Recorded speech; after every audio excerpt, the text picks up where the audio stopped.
Let me finish with this story. We go to China from time to time, and we train leaders. And this time we brought up 22 leaders from the Hunan province, and they rode 13 hours on a train to get to a hotel that they came up 2 by 2 in these elevators so as to not draw any attention. And then they got to a hotel room, a little apartment room. It's only about 700 square feet in the little living room, no air conditioning, hardwood floor, 22 sat there. I came in, and when you teach in China, you start at 8 in the morning and you don't get done till 5 at night. You teach the whole day. They were sitting there, all 22 of them, and I looked around and I said, now, if we get caught, what will happen to me?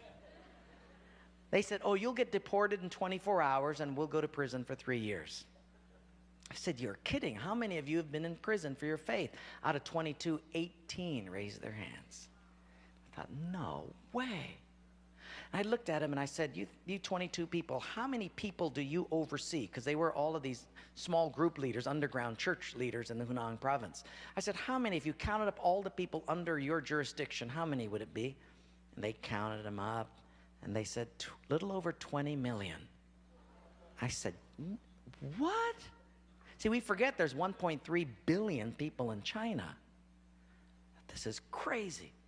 Well, I had 15 Bibles, and I passed them out. Obviously, 7 didn't get them. And I said, let's turn to 2 Peter chapter 1, and we're going to read it. And just then, one lady handed hers to somebody next to her. And I thought, interesting. Well, we turned there anyway, and as we started reading it, I understood why she gave it away. She had memorized the whole thing. She just recited the whole chapter. When it was done,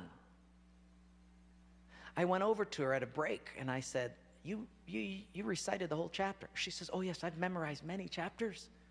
I said, where did you memorize so many chapters? She said, in prison. I said, you have much time in prison.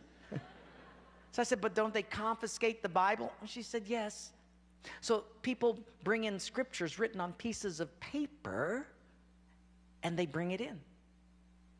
So I said, but then if they find that piece of paper on you, won't they confiscate that? She said, oh yes, that's why you memorize it as fast as you can. Because even though they can take the paper away, they can't take what's hidden in your heart. I thought, wow. Well, after 3 days, you fall in love with these people. And when it was done, I said, how can I pray for you? I'm going to go back to America, and you guys have been just so wonderful. How can I pray for you? They said, you know, Wayne, you guys can gather like this whenever you want to in America. We can't. Could you pray that one day we'll be just like you? And I looked at him and I said, I will not do that.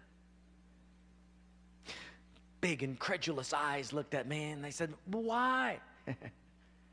I said, because you guys rode a train for 13 hours to get here. In my country, if you've got to drive more than an hour, people don't come. You sat on a wooden floor for 3 days. In my country, if people have to sit more than 40 minutes, they leave. You sat not only here for 3 days on a hard wooden floor, but you did it without air conditioning.